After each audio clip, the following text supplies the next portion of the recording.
now on BBC Two and the BBC HD channel. You wouldn't think something like this could ever happen, but for thousands of parents across Spain, their worst nightmare came true.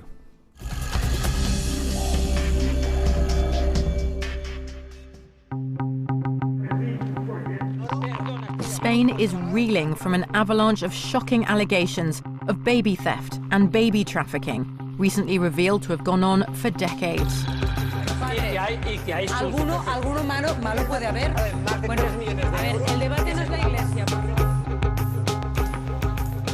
Graves are being exhumed, their contents exposing the cynical deceits used to trade in human life.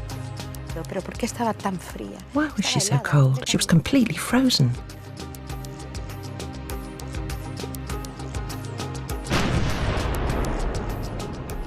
Since the Spanish Civil War, hundreds of thousands of babies are believed to have been trafficked by nuns, priests and doctors.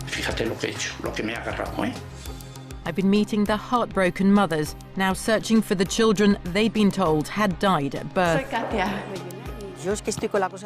I'm convinced they didn't bury my baby. I have always doubted the boy died. He's alive in my heart. And the stolen and trafficked babies, now grown up, who are searching for their biological families and their true identity. We want to know the truth. I want her to be honest, and I want her to tell me who our mothers are. While there's hope of emotional reunions for some, the victims are reeling, asking themselves the most fundamental of questions. Where do you come from? Are you completely Spanish? Are you half Spanish? Are you even Spanish? What are you?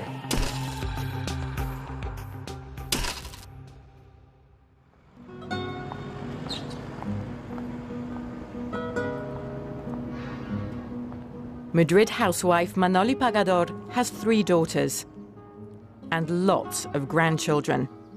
But she's never got over the loss of her firstborn, a son, nearly 40 years ago. When they first told me he died, for me that was the worst thing on earth. My world collapsed. From that moment on, I no longer existed. In April 1971, Manoli gave birth to a seemingly healthy baby boy in the O'Donnell Hospital in Madrid.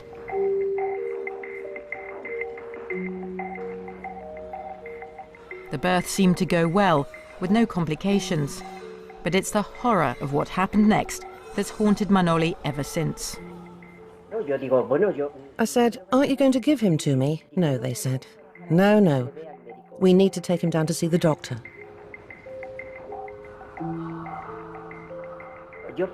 At first I heard a baby crying. However, that crying went away. It went further and further away.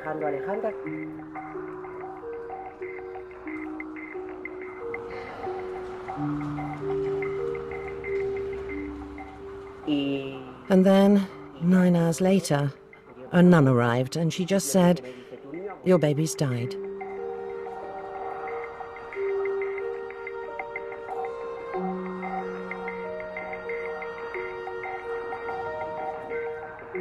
Manoli and her husband never believed their baby died.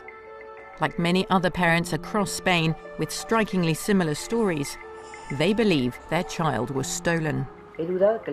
I have always doubted the boy died. He's alive in my heart.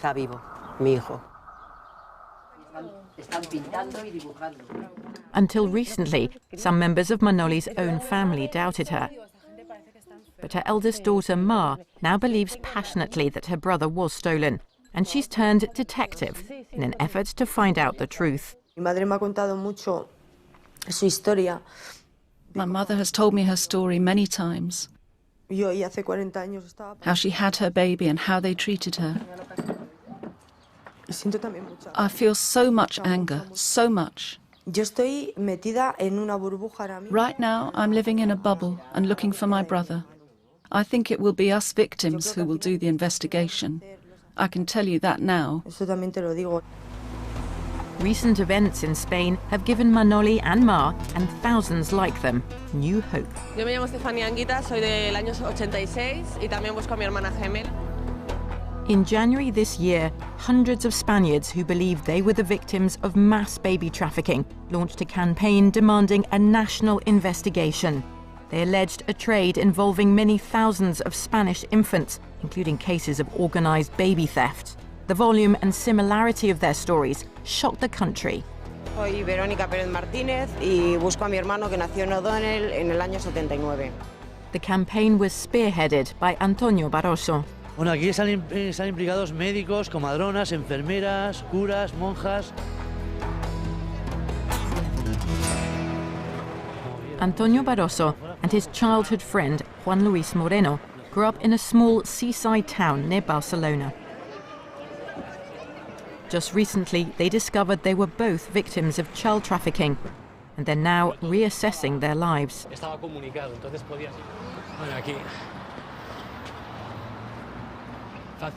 That is the flat where I lived. That's my room, the one at the top. It was only when visiting his father on his deathbed that Juan Luis finally found out the truth. He said, I bought you. That's engraved here in my mind and in my heart, you know? I bought you from a priest here in Zaragoza. And he said that Antonio had been bought as well. And I asked my dad, how much did you pay for me? 150,000 pesetas. I cost the same as that flat. Juan Luis then took a DNA test to see if his DNA matched that of the woman he'd called mother all his life. Probability of maternity, 0.000%. I've been lied to. I've been conned. Estafado.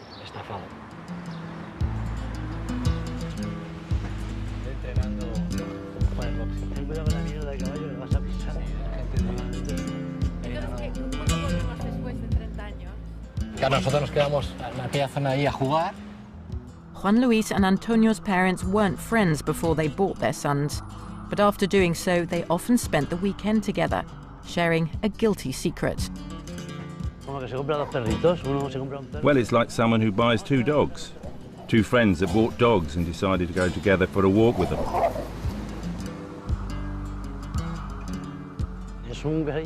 It was a false love. Every day I'm more sure of it. Most of Spain's trafficked children have no idea who their real mothers are. Some were stolen from their parents, others given up, either willingly or not, by unmarried mothers who were stigmatized in Catholic conservative Spain. Juan Luis is haunted by the idea he may have been taken from his real mother against her will. To think that there is a mother out there in Spain or Europe or somewhere in the world whose baby was stolen and we could be her sons. Gosh, it's very hard. Es muy duro.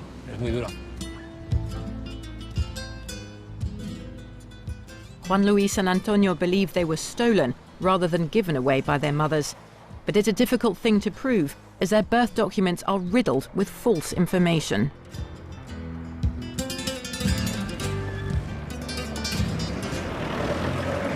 Since Juan Luis and Antonio launched their campaign, thousands more Spaniards who believe they too are victims have come forward. I've come to one of the many roadshows set up by support groups across Spain. They're attempting to match the DNA samples of those desperate to find their blood relatives. Como venís más de uno, el que se vaya a hacer la prueba del ADN que se quede y el resto que se vaya, porque vais a perder toda la información. Lawyers estimate that as many as 300,000 children were trafficked in Spain.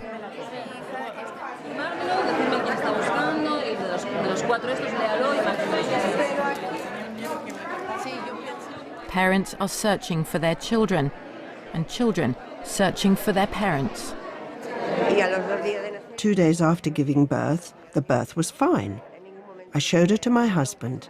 Nobody said she wasn't healthy. 2 days later, they came and told me that she died. Something must have happened. I think they stole her from me. Many of the people here say they were refused permission to see their baby, even after they were told it had died. They isolated us completely. My wife was told she couldn't see him because she could get a hemorrhage. Why can't I see my son, even if he's dead? I didn't see him. It was my dream to have a son, and now you think some other people are enjoying this child instead of me. I feel so powerless. All I can do is cry.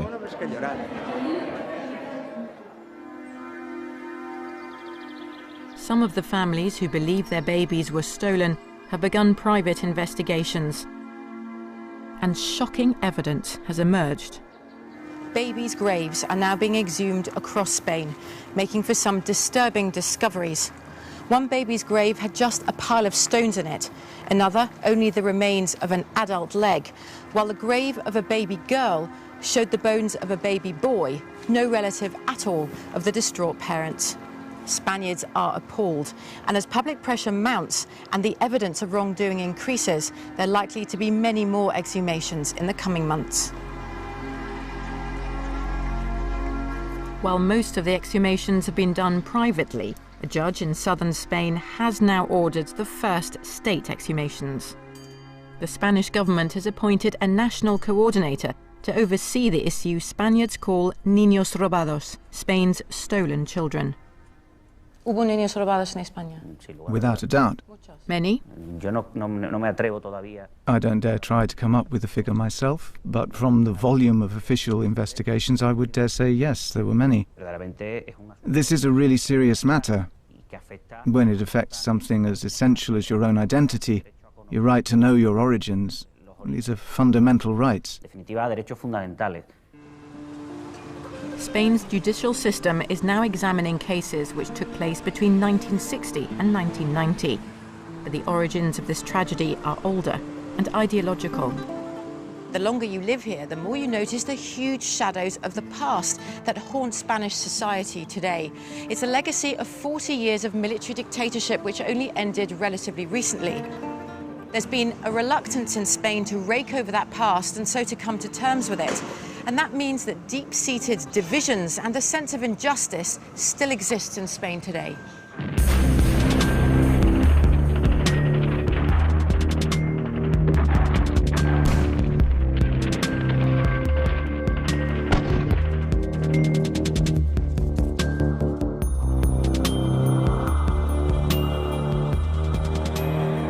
In 1939, General Franco's fascists seized power at the end of Spain's long and bloody civil war.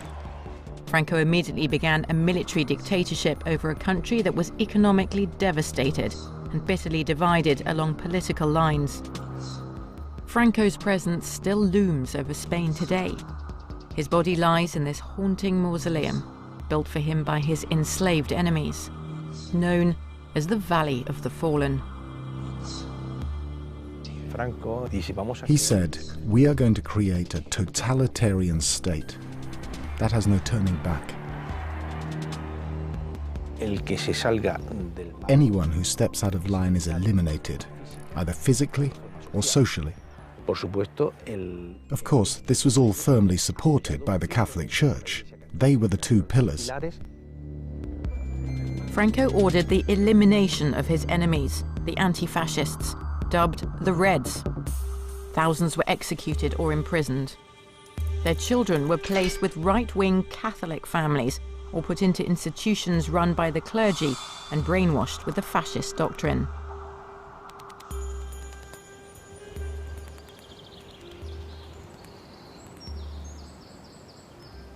Eugenio Alvarez was one of those Red children. His mother died whilst under military interrogation, and his father was later executed. Eugenio was sent to a children's home in northern Spain, where he was brought up by nuns. The flag of the Franco regime was always hanging there. We were all singing with our arms outstretched. Falangista soy, falangista hasta el morir o vencer, y por eso estoy al servicio de España con placer. Lo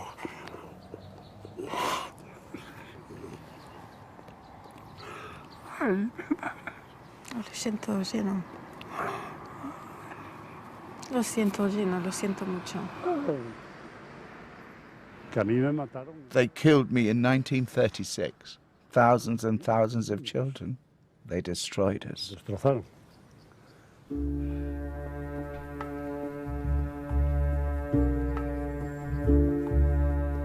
It's estimated that between 30 and 40,000 Spanish children were orphaned or simply removed from their parents and handed over to institutions or families that would give them an ideologically preferable upbringing.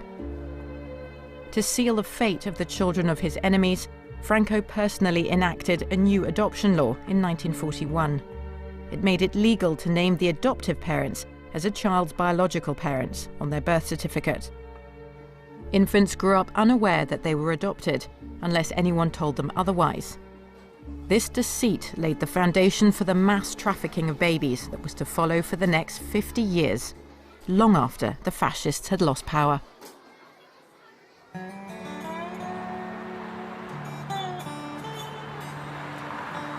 While Spanish society continues to be rocked by the scandal, reverberations have been felt around the world. Randy Ryder lives in Texas, but he was born in Spain in the 1970s. He had a difficult childhood, living between an unstable Austrian mother and an often absent Texan father. The first half of my life I spent with my mother. She was an alcoholic.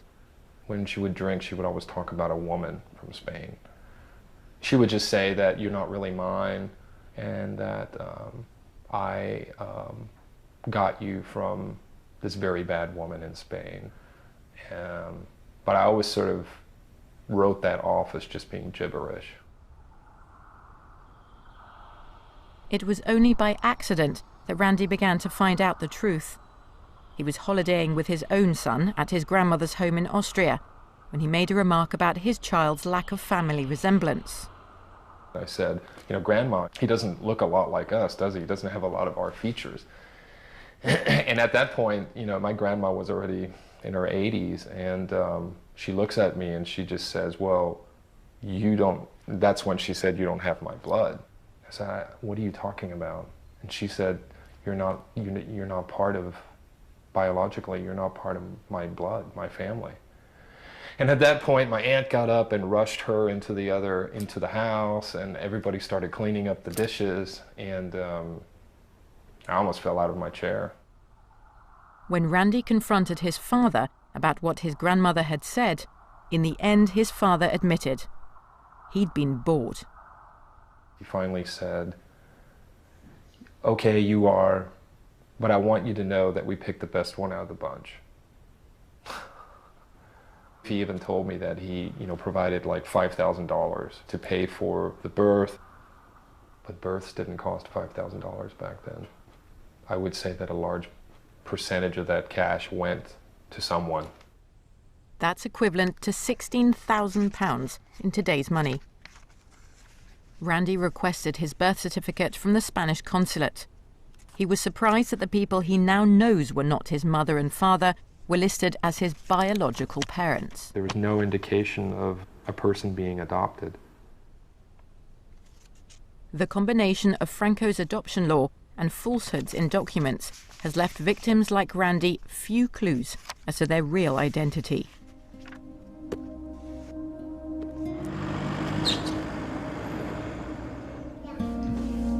The families of those who believe their baby was stolen have also been following the paper trail. But years after the event, it's not easy.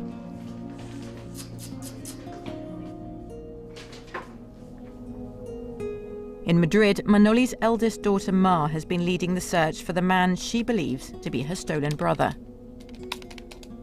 I started to ask for documentation and saw that nothing matched up. I sought information from a doctor, from forensics, and what the documents tell me is not real. It is a lie. In one document, it says the baby died from an intracranial hemorrhage 9 hours after birth, while in another, it states the baby failed to draw breath and was stillborn. This is Almudena Cemetery, which, according to documents Manoli now has, is where her son was buried. She's visiting the spot for the very first time. I think it was number 56, third grave. It's a strange feeling, but I'm convinced they didn't bury my baby. Something tells me they didn't. After the birth, Manoli wasn't well enough to attend her baby's burial, but her husband was determined to. My husband wanted to attend his son's burial, of course, and they said no, that they'd take care of it. They would do everything. Being refused access to the funeral of their dead baby is a recurrent story with Spanish mothers who believe their infants were stolen. During Franco's rule and the years that followed, ordinary Spaniards were powerless in the face of authority. Mothers didn't dare argue with hospital staff. Strangely, Manoli's son's burial documents suggest his funeral was a rather elaborate affair. Everything's on record as paid for, as if it were our burial. The flowers, the priest, everything. The small coffin, as if we'd paid for it. It didn't exist. The car didn't exist, the priest didn't exist, nothing existed. I don't think they buried the baby. After finding out where her son was supposedly buried, Manoli was then told that any remains had been moved to a mass grave to make space for more burials. This means she can no longer carry out an exhumation for DNA testing. Many of the wrongs associated with the Franco regime were laid to rest along with the dictator. After Franco's death in 1975, the major political parties agreed an amnesty to help smooth the transition to democracy.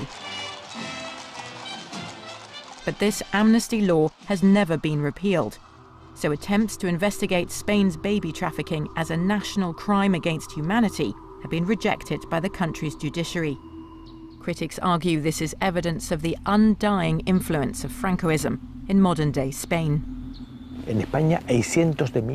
In Spain, there are hundreds of thousands of people that yearn for the past and who think that the past can't be bettered.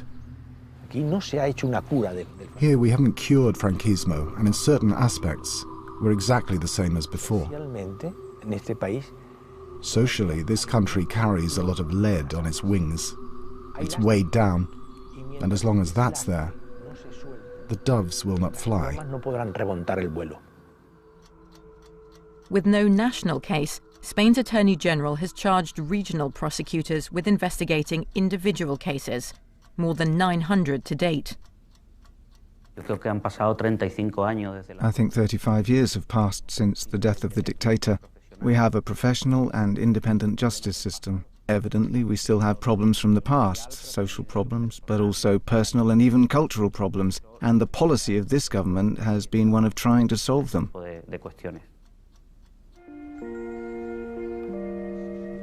Meanwhile, Mar's own investigation is progressing. She's discovered a 39-year-old man she believes may be her stolen brother. He doesn't speak any Spanish, and Mar doesn't speak any English, so they're going to chat using an internet translator. Sounds simple. Me meto aquí. Hola. A ver si contesta. Hello.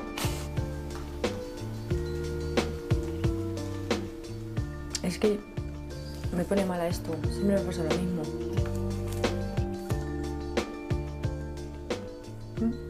Y es que es súper difícil. There's a lot of deeper intellectual stuff I think both of us would like to share with each other, but it's impossible in this medium. You really can't express yourself on these things.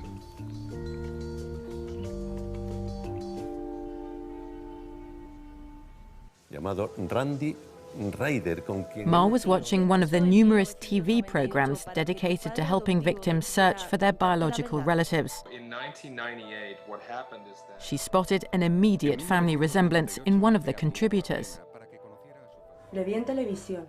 I saw him on television. I thought, this guy looks a lot like my father. I was a nervous wreck. After thinking for 40 years that my brother had died, I now find out that he could still be alive.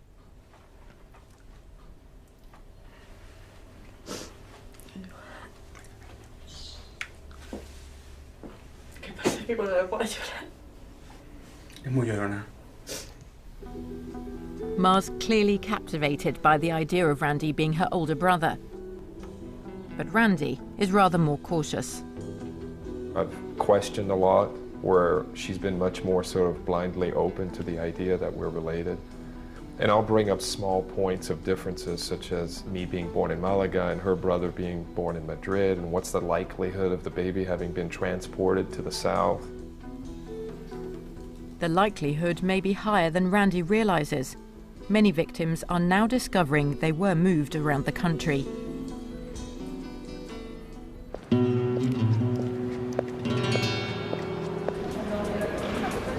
Buenas noches. Efectivamente, esa es la pregunta. ¿Se sentarán alguna vez en el banquillo los responsables de este gran escándalo? The trafficking scandal has become something of a national obsession, with dozens of hours of television devoted to it, shining an uncomfortable light on the role of the church. Lo peor de todo, que hace muy poquitos meses nos hemos enterado de que había una monja que es la que cogía los sobres y distribuía el dinero.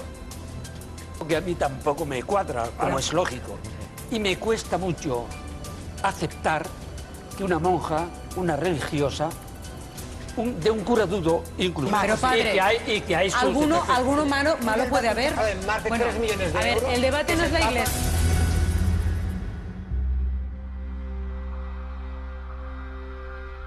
Under Franco, the church assumed a prominent role in Spain's social services, including hospitals, schools, and children's homes. Individual nuns and priests were ideally placed to organize the trafficking of babies, sourcing them from mothers they regarded as less suitable than the parents on their adoption waiting lists.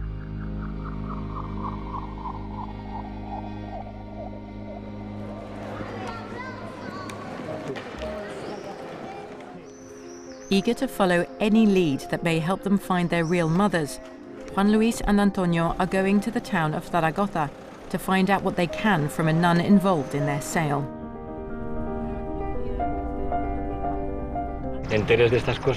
Discovering these things is very hard. And worst of all is the fact that the church was involved. I didn't trust the church before, but now I see it as public enemy number one.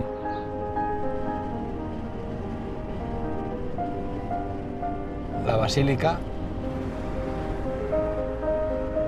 As boys, Juan Luis and Antonio holidayed here every summer for a number of years. But for Juan Luis, this trip down memory lane has stirred mixed emotions. On the one hand, I remember it fondly because it meant the holidays were starting. But on the other hand, it's a sad memory because now I understand why we came here. To pay the installments for the baby that had been stolen. Vale, no, pues mira, de pequeños, Antonio y yo pues jugábamos aquí con las palomas. Como estas dos niñas, pues nos poníamos aquí, les damos de comer y iba corriendo detrás de ellas para asustarlas.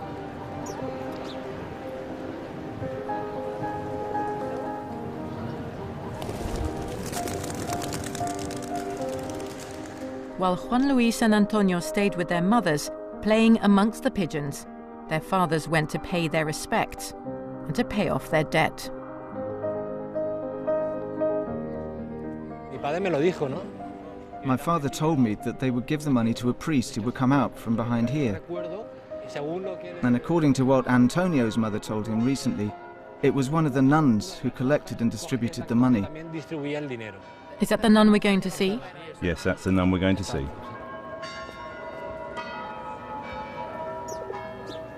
While Juan Luis and Antonio are hoping the nun will reveal who their biological families are, Ma and Manoli are putting their trust in science.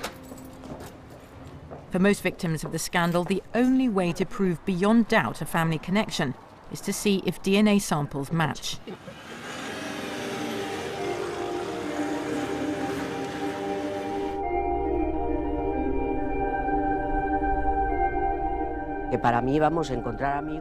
Finding my son would be the greatest thing on earth. I used to say to my daughter that it was impossible. And she'd say, yes, we'll find him, Mum. We'll find him. And now with this guy, it seems more achievable. But of course, it could be a huge disappointment. Across the other side of the world, in Texas, Randy is also giving a DNA sample.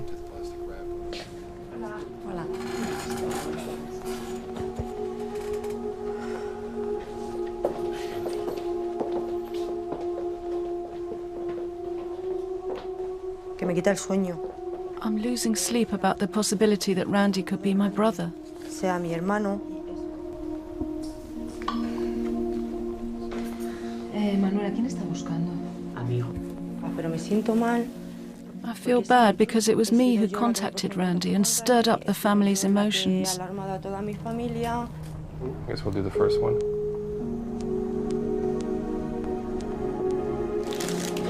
Voy a acercar un poquito, abre la boca, un poquito solo.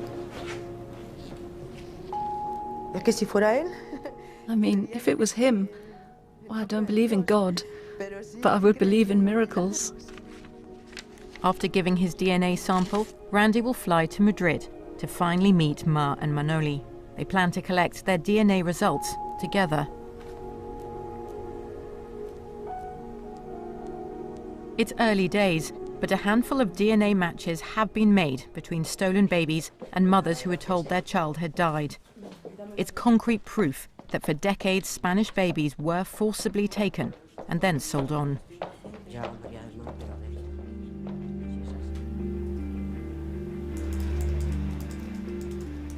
There are numerous support groups, blogs and websites where victims level allegations at individual doctors, hospitals and private clinics. The most notorious of these is the San Ramon Clinic in Madrid, which was under the clinical direction of Dr. Eduardo Vela Vela, widely described as being ultra-Catholic.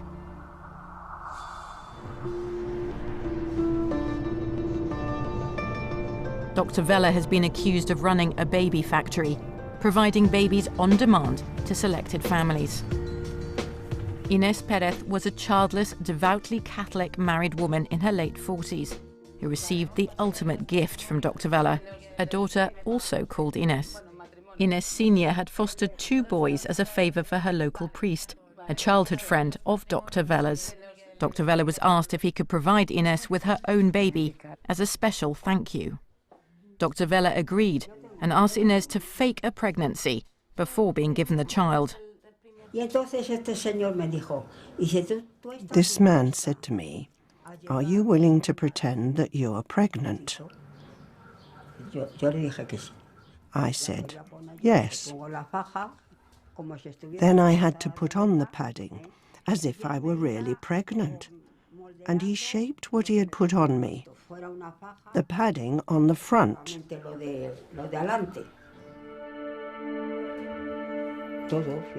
Everything was signed by him.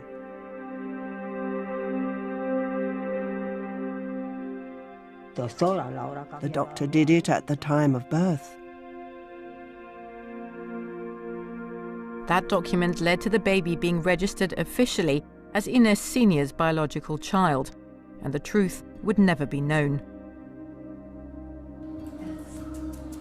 Es muy doloroso para mí pensar que puedo tener una familia. It's very painful for me to think that I could have a whole family in another place that loves me, that have been looking for me all this time. I feel repulsion. I would like him to feel at least once a modicum of the pain that he has inflicted on countless families. Infinidad de familias.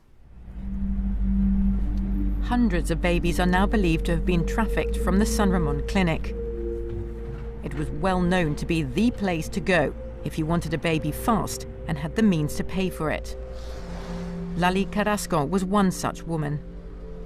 Hola, Lali, Katia. Vamos a mi casa, pero yo pensé es más lo más privado, porque tú querías quedar privada, ¿no? No he querido. Sí. After waiting a year on Madrid's official adoption waiting list, Lali Carrasco and her husband were told they could get a baby quickly if they visited a nun, Sister Maria, who worked closely with Dr. Vela. In return for the baby, Lali and her husband provided both Sister Maria and Dr. Vela with payments in cash.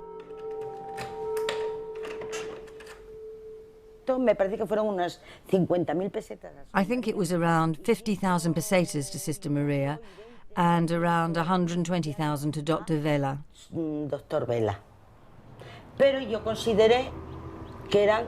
But I thought these were normal expenses of the clinic and for the mother's stay at the residency. This official receipt for birth expenses from San Ramon Clinic shows the going rate at the time was around 27,000 pesetas.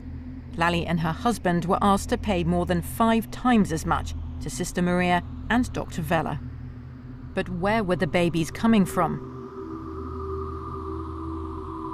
In 1981, civil registry sources indicate that 70% of women who gave birth at the San Ramon Clinic were registered as mother unknown.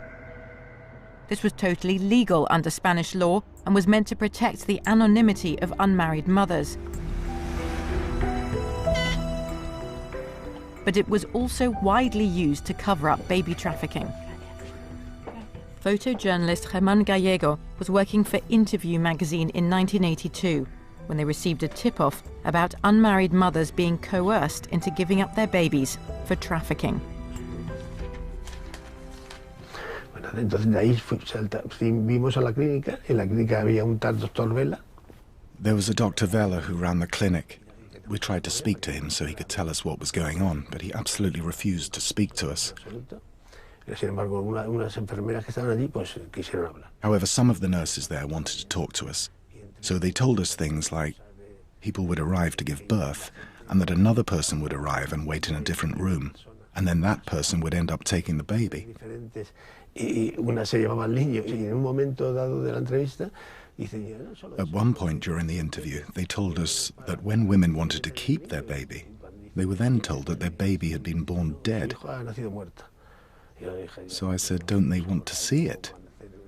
And they said, yes, but we keep several babies in the freezer. Germán then arranged to return to San Ramon Clinic in the dead of night to see for himself. This nurse opened the door and we went through to a back room. And they opened the door to a freezer. And they showed me a child, a baby girl, that had been stillborn. But they kept her as a model to show people.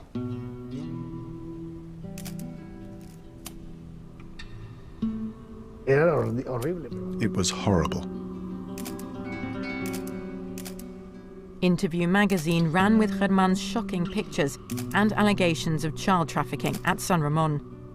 They were expecting a bombshell, perhaps the start of a police inquiry, but nothing came of it.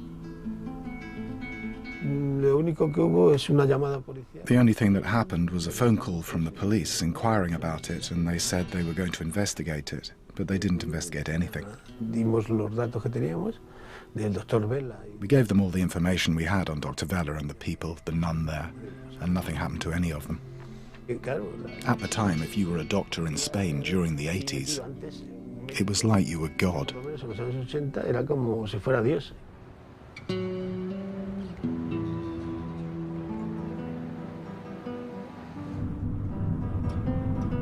I've come to Tenerife to see a woman who believes her baby was stolen by Dr. Vela in the early 1980s. Her story is disturbingly similar to many women who say their child was taken from them at San Ramon. Hola, soy Katia. Encantada.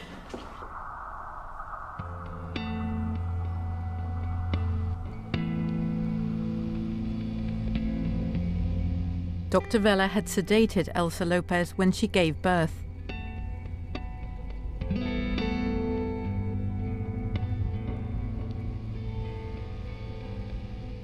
When she came round, he was at her side with some terrible news. Dr. Vela told me that the birth had been complicated, that the baby was having difficulties and she was not very well, and he wasn't sure that she'd survive. I started to cry and he told me, don't cry, because I'm going to baptize her so that she'll go to heaven with the angels. And then he came back with that thing, wrapped in a towel or a cloth or something, all wrapped up. So he brought the baby close to me. It was very pale. He said, "Give her a kiss." So I kissed her.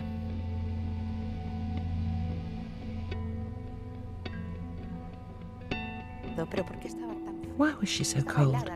She was completely frozen. Shortly after, Dr. Vella returned, this time without the baby. He stroked me and told me, "Don't cry. God has taken her with him. It's better this way, because a child with health problems, with disfigurements, would have been a burden."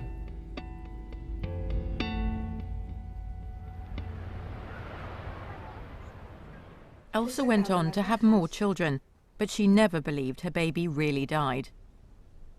To add to her doubt, Elsa's documents registering her baby's birth and death are riddled with inaccuracies.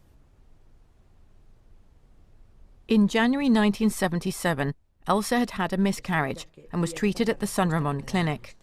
Now, in February 1981, the medical certificate for her supposedly dead baby appears to be a crude forgery based on the documents from her miscarriage. To the lawyers, this just seems illogical. It's an evident forgery of information. And Elsa is convinced that she knows why she was targeted to have her baby taken. I probably didn't fit the right profile for Dr. Vella. At the time, I was a divorcee with a child outside marriage and with a much younger man. I don't believe in God. I'm a politically incorrect person because I'm a woman of the left. Everybody knows this. I work with left-wing political movements, feminist movements in Madrid.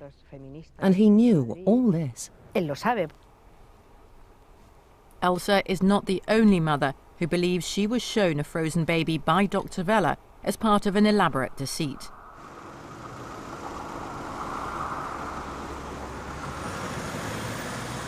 Dr. Vella was able to run a baby factory for decades, producing babies to order without being held to account for it ever. We've asked him for an interview, but he declined, as he has declined any such request for an interview over the last 30 years. Now, by some strange coincidence, I gave birth in Dr. Vella's latest clinic, Clínica Belén, here in Madrid, over a year ago now. And that's how I've managed to get an appointment to see him today, as a newly expectant mum.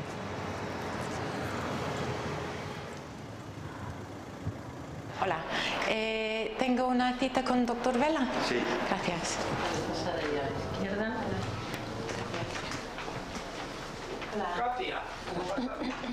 Hola. Sentaros, por favor. Mi amigo. Por favor. Muchas gracias. Bueno, vamos a ver, Katia. Sí. Recientemente, comentando a amigas que vengo aquí a venir a ver a usted, me han dicho algunas cosas que me da preocupación. Entonces, Dr. Vella immediately assumed I was talking about the allegations of stolen babies.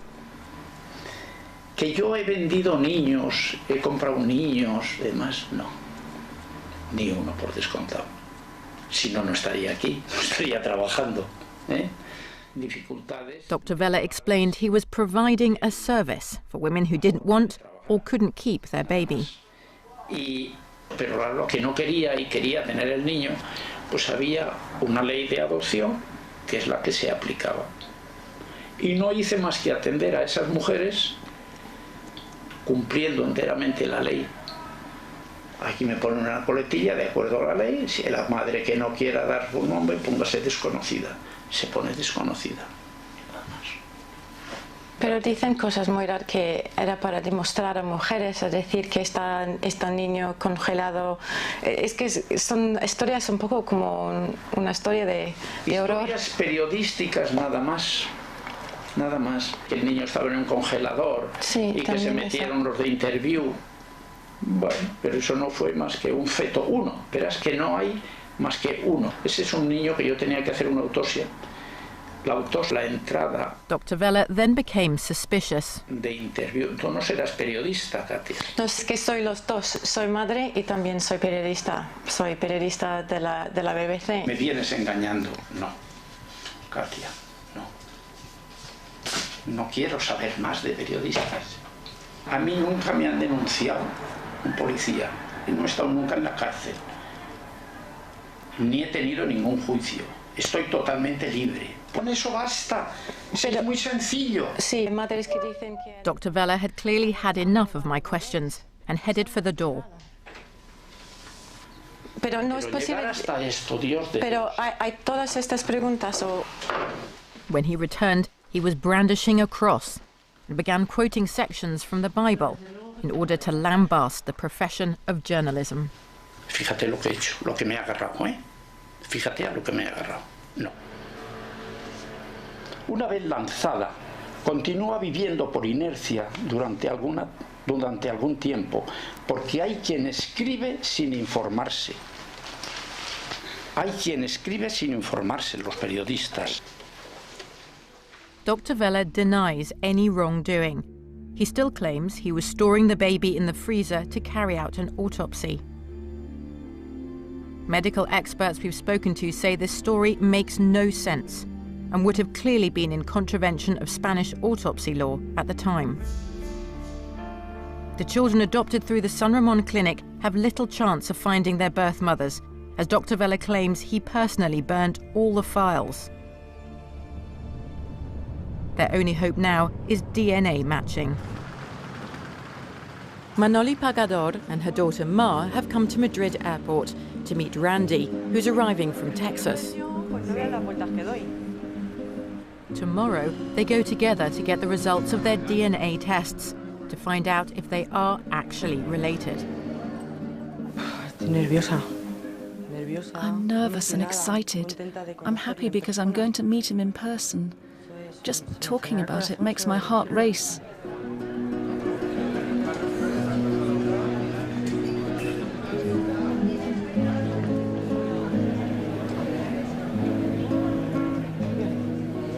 ¡Ay, qué guapo, mi niño! Randy, qué guapo, cariño. ¿Qué tal? Hi, how are you?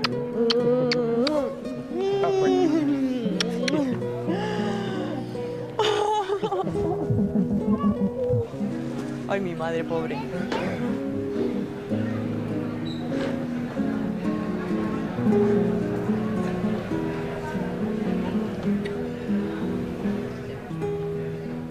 ¿No te entiende? ¿Quieres beber algo? No, I'm okay. No, it's okay. Vivo ahí. Right here? Ahí. They waste no time introducing Randy to what might be his new Spanish family. Gracias. Wow. Todas las tres. Amigos. Yo le veo muy majo. Muy majo. I think he's lovely. Really lovely. He'd be the perfect son if he were my own.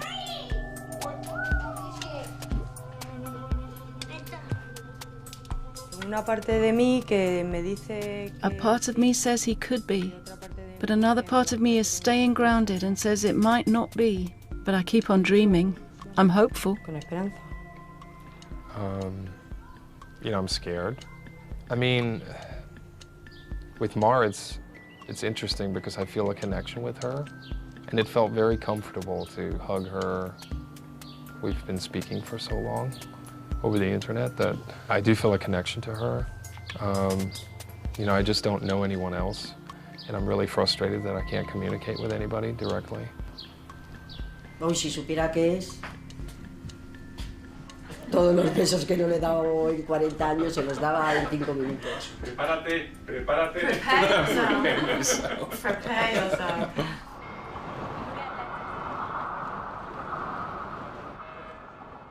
In Zaragoza, Antonio and Juan Luis are preparing to visit Sister Asunción Rivas, a bedridden nun in her 80s. She's the only living person who might know who their mothers are.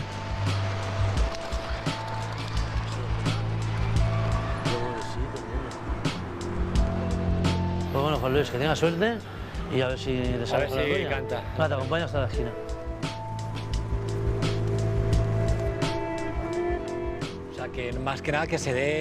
I want her to realise she committed an offence, and we want to hear it from her. We want to know the truth. I want her to be honest, and I want her to tell me who our mothers are.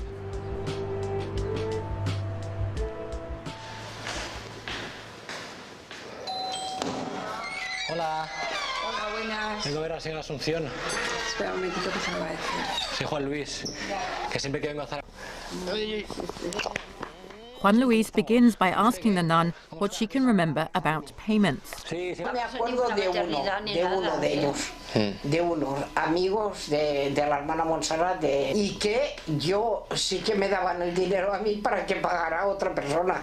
No, o a la clínica, o lo que fuera. No sé el tema que eran varios sobres. O 10.000, o lo que costaba el parto. The sister admits she was involved in handling payments, but Juan Luis is more interested in finding out the identity of his real mother. Yo estoy muy desconectado. Yo ahora quiero saber quién es mi madre. Estoy investigando. ¿Cómo iba yo a tener un fichero de la madre que no quería decir nada y la ley le permitía escribir hijo de madre desconocida? Era un pecado, era una ignominia. Y no querían tener esta ignominia, y menos si el padre no se quería casar con ellos. En que las madres iban a Inglaterra a abortar. Vosotros vivís gracias a un sí y a personas que os han ayudado, pensando que después, en vez de dar las gracias, nos podíais hacer daño. A ver qué tal. The nun insisted Juan Luis and Antonio's mothers were unmarried and so seen as sinners in conservative Spain. She said she saved them from being aborted, but she gave no hint as to their mothers' names. Another visit, another disappointment. Every time I come here, she gives a little bit more information, but she gives you just enough to leave you in the lurch.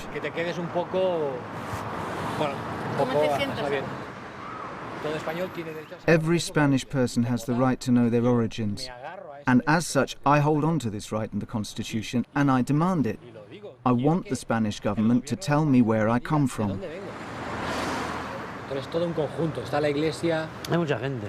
Lots of people are implicated, the church, judges, hospitals, there's a whole network. But what I'm seeing in these last few days is that this is too big. I think it's too big for Spain, or for the governing people in Spain. The Catholic Church refuses to comment on its role in Spain's stolen and trafficked baby scandal. While cases are investigated one by one, there's little doubt that the victims will find justice hard to come by.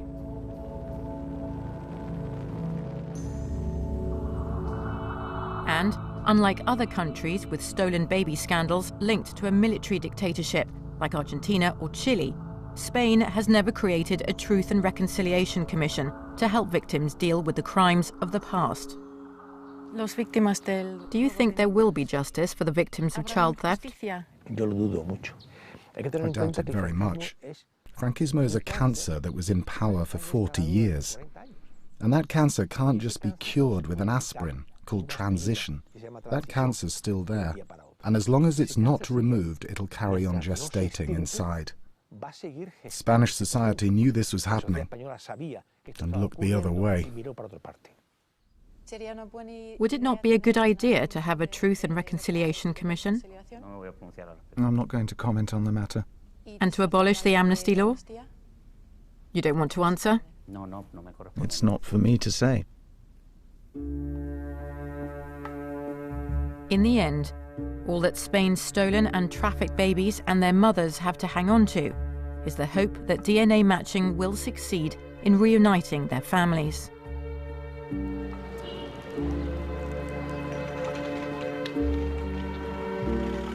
And the day has finally come for Ma, Manoli and Randy to find out the truth. I've spent a lot of time in recent months just sort of looking in the mirror and wondering, who are you? Where do you come from?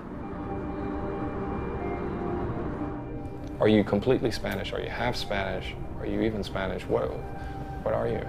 Every day that I've spent with them, we're studying each other, studying each other's mannerisms, studying the way we look. Claro, es que hoy es un día de sin palabras casi. Today is a day beyond words, really. Nos queremos, estamos bien. We love each other. We're comfortable together. He's looking for his family. We're looking for our boy, and everything is fine. That's it. Ya. Pero claro. But of course, no. No. Pues estoy deseando llegar. I'm looking forward to getting there, and at the same time, I'm frightened. If the answer's yes, I'll never leave his side. I'll hug him and no one will be able to separate us. I won't let go of him. I'll even go to Texas with him.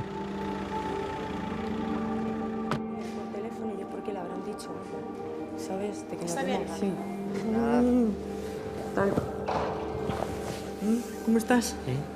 It's okay. It's okay. ¿Es okay? ¿Sí? Vamos.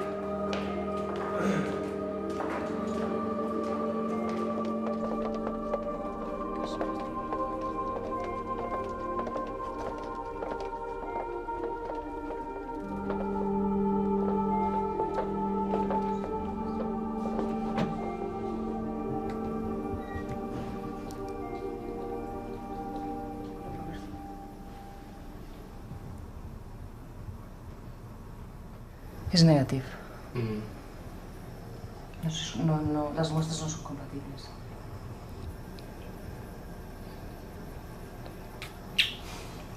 Te quiero igual.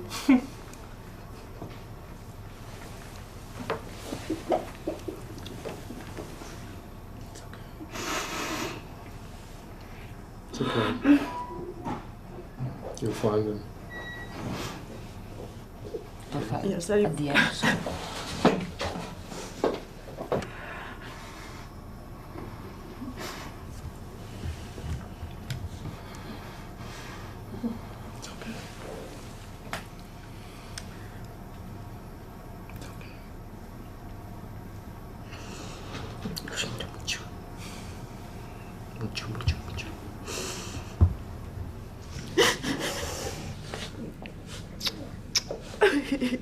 Lo siento.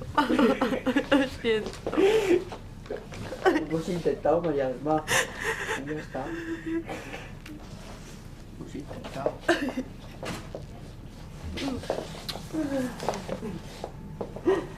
Ay, lo siento. Ay, te quiero. Such an awful feeling, you know. They talked about it, the possibility that maybe, very possibly Randy wasn't the son, the brother they were looking for. But when that result comes, that final result, and you see their faces, and you know their lives that were broken before, just feel a little bit more broken now. And this is happening all over Spain, the same process, that same heartbreak. You know, it's upsetting. I mean, there's more doubt than I had before. It might be better just to lay all this to rest.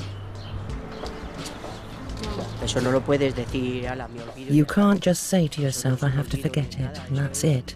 It's with you for the rest of your life. I'm going to take some time out. I'm more relaxed thanks to the DNA bank. You can't do more than that. Of course, the search continues. If anything, this process has made me realize, and these people here have made me realize, that there's nothing stronger than your real family. Nothing. And I really believe in that.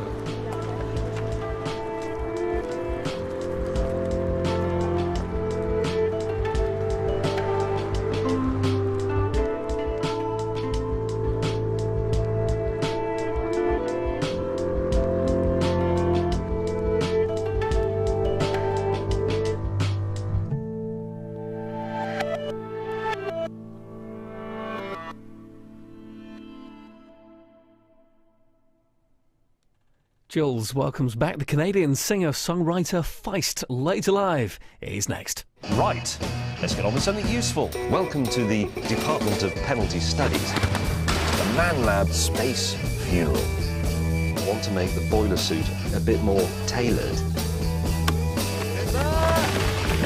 We're on the run from prison. Scream for me, high voltage!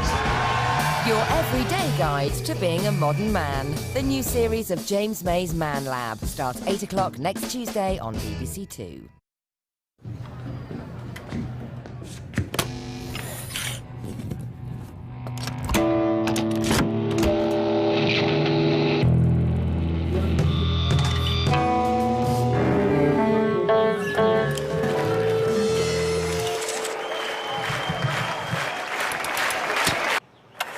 Welcome to In Concert, the home of live music on BBC Radio 2. And this is Peter Gabriel and the BBC Concert Orchestra.